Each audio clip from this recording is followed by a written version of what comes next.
Assalamu alaikum wa rahmatullahi wa barakatuh. Welcome back to the proof that Islam is the truth, where in these episodes we've been discussing some of the amazing scientific miracles of the Qur'an.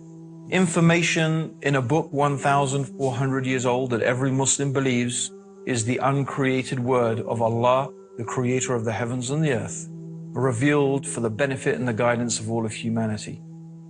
But it's not just a claim that we make, it's something that we can back up with evidence. And we believe that for any rational human being, any thinking person who takes the time and takes the energy and takes the effort to look at these evidences and examine them dispassionately, will come to know that truly Islam is what it claims to be, the religion that has been revealed by God the Creator for the guidance and the benefit of all of mankind. And in our last episode, we were talking about some amazing facts in the Qur'an concerning the universe, how the Qur'an had described the universe is expanding, that the universe has a common origin, and that the universe that we know it as today was formed out of a gaseous mass, and how all of this information was only discovered recently. Let's look at some more verses of the Qur'an concerning cosmology. One of the verses we want to mention is that Allah is the one who created the night and the day, the sun and moon. Each one is traveling in an orbit with its own motion. Now it's interesting that the Arabic word referring to movement with self-propelled motion is the verb sabaha. And yasbabuna is what the actual text mentions. Now, this implies a motion that comes from the body in question itself. So if it takes place in water, it means to swim. If it means on land, it means to walk. So the implication is the movement is coming from the body itself. So if it was talking about something in space, it would mean to rotate. It would itself rotate. Now, this is amazing. The Qur'an is talking 1,400 years ago about the earth and the moon and the sun rotating. If you are perhaps thinking that the sun is static, it's not. The sun, as does the earth, as does the moon, they all rotate. Of course, the earth, however, rotates around the sun. The sun rotates around its own axis. So it is actually quite correct, is saying. And of course, the earth is in orbit around the sun. And also, by the way, the sun is also in orbit. But it is in orbit round the center of the galaxy. In fact, it is believed that ultimately, if the sun keeps going in its orbit, it would ultimately end in what is known as the solar apex, a sort of position that it will end up in the center of the galaxy. So what we find here is that the Qur'an is talking about things that no one could really know this information 1,400 years ago. It is scientifically accurate. The idea of the alternation of the night and the day and of the spherical nature of the earth is actually implied in the 31st surah and the 29th ayah of the Qur'an. Have you not seen how Allah merges the night into the day and the day into the night? And in another verse, the 39th chapter in the 5th ayah or the 5th verse, the Qur'an mentions He coils the night upon the day and He coils the day upon the night. And this word that is used in the Qur'an in the original Arabic is kawarra. Kawarra in its original meaning means the action of coiling a turban around your head. Coiling a turban. So it describes kawarra, how the night and the day coils one round the other. And you can find that description of the interpenetration of one sector by another is expressed in the Qur'an just as if the concept of the earth's roundness had already been conceived at the time. which is, except for a few, there were a few philosophers who had theorized that the earth was round, but it was not really a generally accepted idea. But it is something that is implied in the Qur'an, and certainly we can gather this today from our present day knowledge. It's a very another interesting aspect that in one place in the Qur'an, the word that is used to describe the shape of the earth is the same word that is used to describe the egg of the ostrich. Now, looking at this globe, for example, you may imagine that the earth is completely spherical.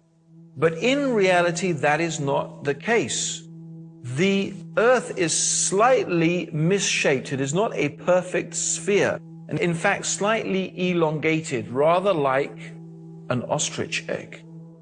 So it is incredible also that the Qur'an is describing that shape of the earth. At least this is a possible interpretation of those verses. Certainly we can say that none of these things actually contradict present modern scientific knowledge. In fact, if you think about it, if we were only to bring a book 1,400 years old and you were to find absolutely no contradictions, and I don't mean here to say that the Qur'an affirms anything. Let's say it doesn't affirm any scientific knowledge. Let's say it didn't even preempt any scientific knowledge. Let's say there was nothing special in the Qur'an, which of course is not the case, because I've spent a couple of episodes showing you exactly how amazing the Qur'an is when it talks about aspects of the universe and the world in which we live. But let's just say those things were not there. Let's just say there was nothing that contradicted present day knowledge. That itself alone would be remarkable, because the superstitions and the beliefs that people had 1,400 years ago were remarkable. For example, the ancient Greeks believed that the Milky Way is the band of stars that you can see in the sky. In fact, it constitutes our galaxy.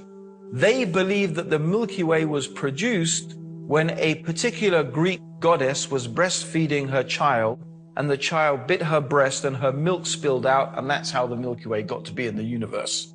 That's their legend of how the Milky Way came to be there. Of course, today we probably all had a good laugh at that and how totally ridiculous it is. How come the Qur'an does not have any stories like that? How come the Qur'an does not have any fantastical descriptions of the origin of the universe and the earth? We find it doesn't. We find that what it says can be perfectly, easily, and sensibly reconciled with modern scientific knowledge. No. Indeed, many of the verses preempt what scientists have discovered today. Let's look at some more of the amazing statements in the Qur'an. In the 10th surah, in the 5th ayah, the 5th verse, it says, "It is He," meaning God, Allah, "who made the sun a shining lamp and the moon as a light, and measured out their stages." Now the Qur'an describes the sun as siraj. Now the word siraj means torch, means it's something that generates its own heat and light, whereas the moon is described as a nur. Now a nur means a light that is originating from another source, and of course this is the correct understanding. The moon reflects the light of the sun. It's common knowledge today, but not necessarily so in the time of the Prophet Muhammad. Let's see what one of the respected cosmologists and scientists in the field of astronomy had to say when he was shown some of the statements in the Qur'an concerning his field of expertise. Professor Yoshidi Kusan, who's the director of the Tokyo Observatory in Tokyo in Japan, and this is what he said: "I say, I am very much impressed by finding true astronomical facts in the Qur'an. And for us modern astronomers who have been studying a very small piece of the universe, we have concentrated our efforts for understanding that very small part. Because by using telescopes, we can only see a very few parts of the sky without thinking about the whole universe. So by reading the Qur'an and by answering to questions, I think I can find my future way for investigating the universe. What he's saying is that the one who is writing the Qur'an, the one who is revealing the Qur'an, the one who is speaking the words of the Qur'an, is talking as if he is looking at the whole universe together, as opposed to the scientist who concentrates on observing this bit or that bit of the universe, which is what most astronomers do. Who is it that sees the whole universe altogether? Who is it who sees all things in all places in all times, except Allah, the Mighty, the Wise? So these are some of the amazing scientific facts, and we're going to move on also to another area that particularly interested me, because when I was at school, one of the subjects that I studied was geography, and a sub-subject of that was, of course, geology. And I do remember when I first read the Qur'an 20 years ago, and it was reading the Qur'an that motivated me to embrace Islam. One of the things that stuck in my head, and I remember it until today, was coming across the descriptions in the Qur'an of mountains. So let's go through some of the things the Qur'an says about mountains. For example, in the 78th surah, in verses 6 to 7, Allah says, "Have we not made the earth an expanse and the mountains stakes?" The word that is used here is otad. Otad, meaning stake, is like the peg of the tent. So the peg of the tent goes into the ground. It holds the rope that holds the tent. So you have a small part of the peg sticking up from the ground, but the majority of the peg is inside the ground. The Qur'an also says in the 31st surah, or the 31st chapter, in the 10th verse, "And Allah has cast into the mountains, standing firm, so that it does not shake with you." Now today, with modern sonar technology, they have been able to bounce sound waves down through the Earth's crust. And according to the different rates at which the sound waves are reflected back and are measured, they can tell the different density of the Earth's crust as opposed to what is hard and what is soft, what is from the crust and what is from the magma. And what they have discovered with this technology is exactly what the Qur'an was saying 1,400 years ago, that the mountains have roots. The mountains, like the peg of the tent, not only do they go above the earth's surface, the mountains go deeply into the earth's core. And they act, it has been theorized, as stabilizers. They help to stabilize the earth's surface. And there's two ways in which they do that. Number one, because the earth is composed of tectonic plates. The crust of the earth is actually made of different plates. And it is the movement of these plates that causes earthquakes. When these plates move against each other, the friction of that movement causes earthquakes. And that's also what they think how continental drift has happened. Originally, they believe all the continents were one continent, and then because of plate tectonics, it moved. But the Qur'an is saying is the mountains act as stabilizers. They help to stabilize the earth's crust. And this is something that has actually been theorized by modern geologists. There's another way in which the mountains may act as a stabilizing factor, and that is to do with the rotation. Maybe if you try and spin something, you will find that if it is not really spherical, it will start to rotate, and then it will start to wobble out of shape. And it is possible that the mountains actually act as a counterbalance to keep the Earth's rotation smooth. I do stress, of course, that these are theories, but it is very interesting what the Qur'an is saying 1,400 years ago. and that it seems to be preempting the ideas and the knowledge that is being produced by modern day science. Certainly, it is a fact that is established that the mountains have roots, and the Qur'an is saying that the mountains are like autad, the pegs of a tent. So this is a remarkable scientific fact. It's one I remember sticking in my mind when I first read the Qur'an about 20 years ago. So these are one of the remarkable things. Also, the Qur'an mentions some aspects of animal and plant life. For example, the 16th chapter of the Qur'an is called Surah An-Nahl, which means the surah of the bee. And one of the aspects of the Qur'an in this surah, it is talking about the bee. And it's very interesting that the word that is used in the Qur'an for the bee that flies around gathering honey or gathering the nectar for the honey, it is used in the female form. The gender that it is used is feminine. Although until recently it was believed that the bees were actually soldiers, they were males, and the ruler of the hive was a king. But as it happens, in fact, we know that the bees are indeed female, and they are owned or they are headed by a queen. That's why we say the queen bee. It's also true that the Qur'an mentions that plants have different genders, and the winds are a means of fertilization for the plants. So in the 15th chapter of the Qur'an, in the 22nd verse, it says that we, meaning Allah the Creator, this is the we of nobility. Does not mean there is more than one God, of course. It is we in the sense that royalty uses the term we. It's a sense of honor and nobility. So the royal we, they call it. We sent forth the winds that fesontate. That means that the fertilize things. These are all recently discovered things.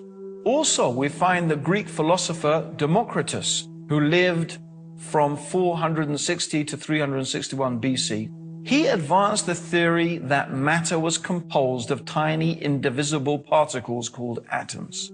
And they believed that this was the base upon which all of things were made, and there was nothing smaller than the atom. However, modern science has discovered that atom is in fact divisible, and the atom has been split, and the atom itself is composed of smaller elements. The Qur'an says 1,400 years ago in the 34th chapter and the 3rd ayah or the 3rd verse, He is aware of an atom's weight in the heavens and on the earth, and even anything smaller than that. Meaning there is something smaller than an atom, and Allah, God, is aware of it, every single thing. There's another thing I want to mention. God mentions in the Qur'an some amazing things about the human beings, and one of the things is about our nerves.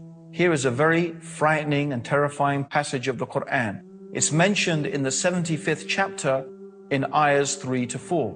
Does mankind think that we cannot assemble his bones? Nay, we are able to put together in perfect order the very tips of his fingers.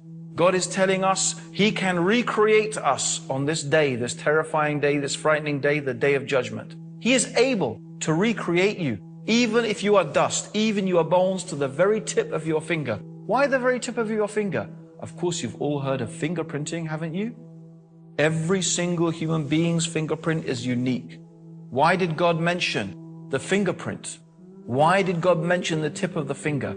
This is the uniqueness of the human being. God is telling us, look, I can recreate you even to this fingertip. That is the power that I have. Even to your most unique attribute, I can create you to that. Be mindful, be careful. I will create you again on the day of judgment, and I will judge you and ask you about every single thing that you have done. This is not common knowledge. How did anyone 1,400 years ago know about fingerprinting?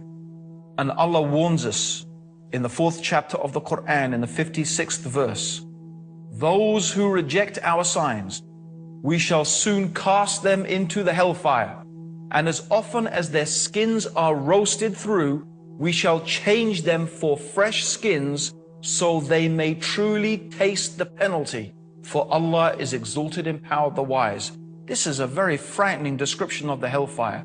God is going to burn the skin and recreate the skin and burn the skin, so the people in the hellfire will taste the punishment. Why is the Qur'an saying that? It has only recently been known and discovered that when the skin is burnt, a person does not feel any pain. That's why when a person suffers severe burns, a doctor will prick the skin to see if the person feels pain.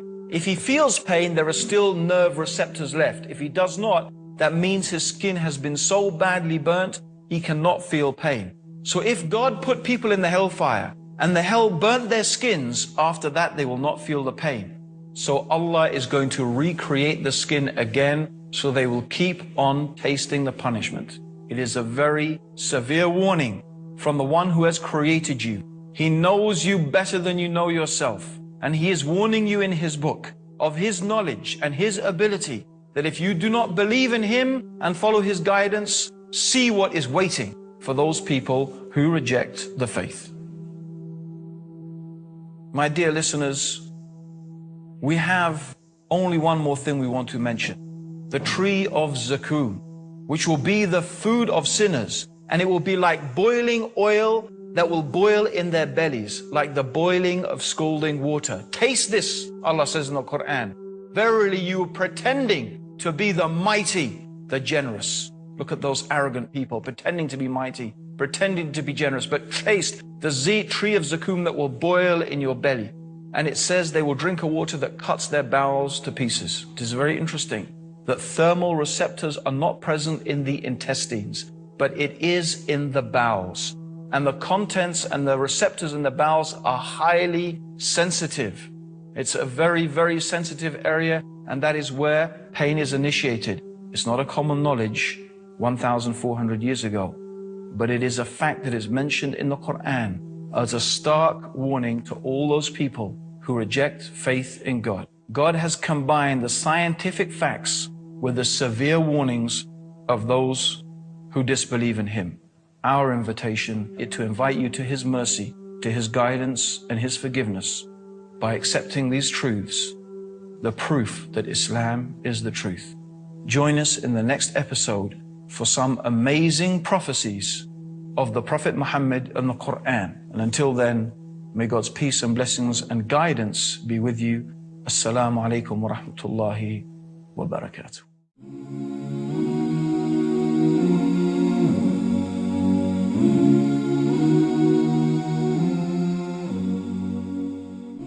Are you tired of all these annoying ads on YouTube? Are you worried that a haram video might pop up? Well, the One Islam TV app is here to solve these problems, inshallah. The One Islam TV app is 100% free of any ads and is safe to browse for your peace of mind. Watch or listen to lectures and lessons while you work, rest, or drive with your device switched off. Watch videos on demand or download videos and watch offline. Watch hundreds of high-quality produced Islamic reminders, Qur'an learning videos, stories of the prophets, and so much more. 2 to 4 new videos uploaded daily, inshallah. One Islam TV is 100% run and owned by Muslims, which means a small amount you pay for your subscription is a sadaqah jariyah, continuous charity for you, as we use the funds raised to continue producing more beneficial videos and reminders, inshallah. The One Islam TV app is now available on Apple devices, Apple TV, Android devices, Android TV, Amazon Fire TV, and Roku, so you can watch on most devices and smart TVs. Download now for a free 7-day trial. May Allah reward you for supporting our work.